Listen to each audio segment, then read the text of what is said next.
Ration वाला सोचेगा किसानों को 6,000 रुपए मिले, उन्होंने वोट दे दिया होगा। पुरुष में कोई हमानी हम और ये मजबूरन नोटिफिकेशन जारी करना पड़ेगा। राष्ट्रपति द्रौपदी मुर्मू को आधी रात में उठाया जाएगा कि साइन कर दो, नहीं तो बेड़ा गर्क खोज गड़बड़ करके और ये सोचेंगे पर राम मंदिर की हवा, कोई हवा हुआ नहीं है। ढोंग की इस देश की पार्टियों में, रात को बीजेपी में है, गड़बड़ करो फिर क्या होगा। कोई सोचेगा क्या, लोगों ने सोचा वोट मिली होंगी, तब भी ईवीएम में गड़बड़ की बात है। ये सारी की सारी ये ईवीएम में जाएगा। सब साथ आने के लिए तैयार हैं, चाहे वो किसान मोर्चे हों, चाहे कोई सोचेंगे लाडली बहनों ने वोट दे दिया होगा। कुछ लोग सोच लेंगे, माहौल जो बनाया जा रहा है यार, ये तो राम मंदिर के प्रसाद।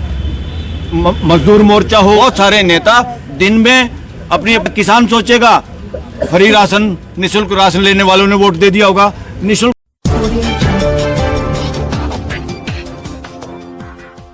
जो काम कर रहा है, ये देश की जनता का एक तरह से प्रतिनिधित्व कर रहे हैं। ये आंदोलन पूरे देश का है, पूरे देश के लोग इस आंदोलन से सहमत हैं। और सरकार इस वक्त किस काम में लग रही है, सरकार को आज जो सत्ता में लोग बैठे हुए हैं उनको स्पष्ट नजर आ रहा है कि इनकी हार आगामी इलेक्शन में है।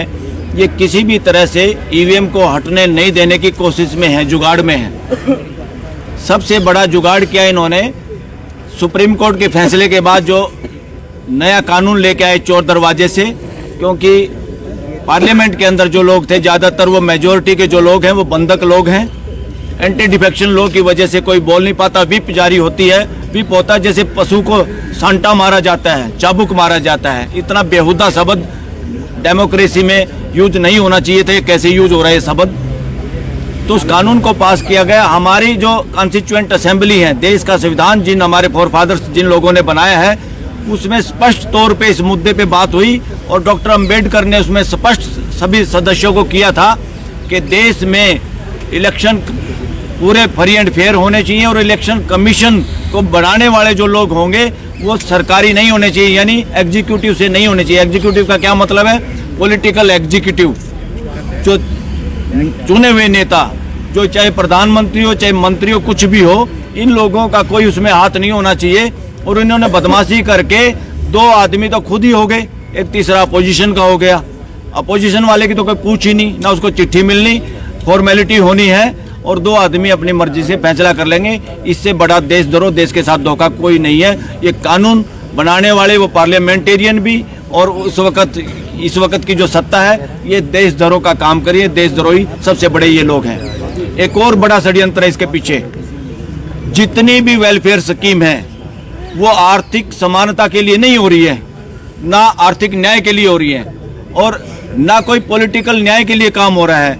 अब देखिए, एक नोटबंदी हुई थी बिना रिजर्व बैंक की सलाह के, एक वो बड़ा फ्रॉड हुआ था देश के साथ अपनी मनमानी करने के लिए, उसका रिजल्ट कुछ नहीं निकला। बिना उसके एक्सपर्ट लोगों के पूछे, इस देश का बैंक रिजर्व बैंक है जो कंट्रोल करता है सारा मुद्रा को, सारे नोटों को, उसकी भी पूछ नहीं हुई। ये क्लियर है इस देश के सामने, सुप्रीम कोर्ट में क्लियर हो चुकी बातें। जब प्रधानमंत्री इस तरह का फैसला ले सकता है इस देश में, इसका मतलब है डेमोक्रेसी नाम की कोई चीज नहीं है देश में।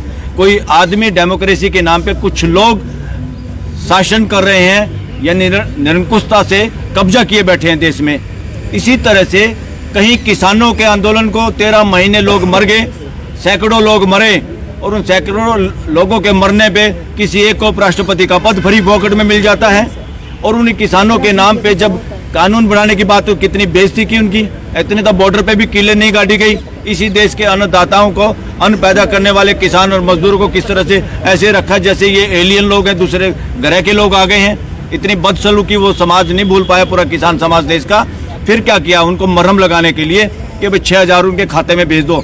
वो 6,000 किस लिए भेज रहे हैं, उस 6,000 से कोई किसान वोट नहीं दे रहा, ना देगा फ्यूचर में भी। वो 6,000 आंखों में धूल झोंकने के लिए है। कहीं लाडली बहन स्कीम है, कहीं निःशुल्क राशन है। कोई निःशुल्क राशन वाला भी किसी के बाप का राशन नहीं है देश में। जितने लोग अगर भूख में राशन की जरूरत है तो इसका मतलब असमानता है, कहीं ना कहीं आर्थिक असमानता है, अपॉर्चुनिटी पे डाका है लोगों की। इसलिए नहीं, वरना सबको हाथ है, सब काम करना चाहते हैं और सब में योग्यता है, पूरे सिटीजन देश के योग्य हैं। ये ड्रामे क्यों हो रहे हैं पता आप लोगों को?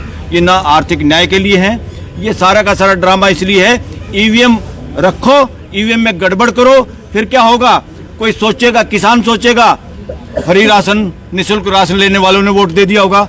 निःशुल्क राशन वाला सोचेगा किसानों को 6,000 रुपये मिले, उन्होंने वोट दे दिया होगा। पुरुष सोचेंगे लाडली बहनों ने वोट दे दिया होगा। कुछ लोग सोच लेंगे, माहौल जो बनाया जा रहा है यार ये तो राम मंदिर के प्रसाद खाने वालों ने वोट दे दिया इसलिए हवा हो गई, ये फ्रॉड करने जा रहे हैं ईवीएम मशीन से। कोई हवा नहीं है, प्रसाद खा के ये लोग, कोई प्रसाद किसी का दिया हुआ प्रसाद खा के उसका गुलाम नहीं होता। कोई 6,000 रुपये ये किसान भीख कभी मांगी नहीं किसानों ने, ये जबरदस्ती दे रहे हैं उनको, 6,000 दे गए। ये सारा का सारा क्या है, चोर रेल के डब्बे में भी ठग लोग क्या करते हैं, प्रसाद में कुछ नशीली चीज खिला देते हैं, फिर सामान लूट के ले जाते हैं। ये सामान लूटने का सारा जुगाड़ ईवीएम मशीन है। ईवीएम अगर नहीं हटी तो इसी तरह जैसे सैनिकों की जो हत्या हुई, जो पुलवामा हुआ, जिसमें स्पष्ट अब कहा जा रहा है जिसकी जांच तक नहीं हुई, देश के सैनिक मर जाते, जांच नहीं हुई और मिनिस्ट्री जांच तक नहीं दे रही, उसका क्लियर कट एक तरह से आरोप नहीं। अब पूरा देश ये समझ रहा है कि वो हत्याएं साजिशन हुई हैं हमारे सैनिकों की। और फिर उस हवा में कि भाई पुलवामा के नाम पे वोट दे दो, वोट मिली नहीं पुलवामा के नाम पे, लोगों को बहम हो गया, लोगों ने सोचा वोट मिली होंगी, तब भी ईवीएम में गड़बड़ की बात है ये सारी की सारी। ये ईवीएम में गड़बड़ करके और ये सोचेंगे भाई राम मंदिर की हवा, कोई हवा हुआ नहीं है, ढोंग की इस देश में कोई हवा नहीं। हम सब लोग कहीं ना कहीं किसी न किसी कर्म कांड में हिस्सा लेते हैं, आस्था रखते हैं, मगर आस्था हमें गुलाम नहीं बनाती, ना हम किसी की गुलामी करते, ना हमने करी। और किसी राम के कहने पे हम जिंदा लोगों के हालात देख के वोट करेंगे या किसी पुराने बुजुर्ग के नाम पे, कथा कहानियों के किसी बुजुर्ग के नाम पे, उसके नाम पे वोट करेंगे? कौन इतना मूर्ख है? कोई नहीं है। ये सारा का सारा ढोंग हो रहा है ईवीएम के जरिए गड़बड़ करने के लिए, ताकि लोग नपुंसक हो जाएं, बोल ना पाएं। और नेता तो ज्यादातर नपुंसक हैं। जो नेता किसी न किसी रूप में छोटे मोटे भ्रष्टाचार में शामिल हैं, ईडी और इनकम टैक्स से डर जाते हैं, आज छापा गेरो, अगले दिन स्टेटमेंट कुछ और देने लग जाते हैं, चुप हो जाते हैं। बहुत सारे नेता दिन में अपनी अपनी पार्टियों में, रात को बीजेपी में है। ऐसे नेताओं से पूरे देश की जनता को हम आह्वान रिक्वेस्ट करते हैं, बचना फ्यूचर में हो, चाहे किसी भी पार्टी में हो। और ईवीएम के मुद्दे पे सारा देश एक है और संयुक्त मोर्चा में और भी बढ़ोतरी करनी पड़ेगी। देश के वो सारे संगठन जो किसी न किसी रूप से पीड़ित हैं, जो संघर्षरत हैं और जिनको कुचलने की कोशिश आज की सरकार कर रही है, उन सब लोगों से संपर्क हमें खुद करना होगा। क्योंकि अगर हम लोग इसमें इनिशिएटिव ले रहे हैं तो हमारी ड्यूटी है सबसे संपर्क करें, सब साथ आने के लिए तैयार हैं, चाहे वो किसान मोर्चे हों, चाहे कोई मजदूर मोर्चा हो, चाहे कोई सरकारी कर्मचारियों का मोर्चा हो, सारे के सारे लोग साथ आने के लिए तैयार हैं। इस मुद्दे को जब सारे इकट्ठे होकर लेंगे तो छोटी छोटी चिड़िया भी जैसे जाड़ लेके शिकारी का उड़ गई, कहानी हम पढ़ते रहे हैं, इसी तरह से होगा। और ये मजबूरन नोटिफिकेशन जारी करना पड़ेगा। राष्ट्रपति द्रौपदी मुर्मू को आधी रात में उठाया जाएगा कि साइन कर दो, नहीं तो बेड़ा गर्क हो जाएगा, और तब जाके इस देश में बैलेट पेपर से इलेक्शन होगा। धन्यवाद।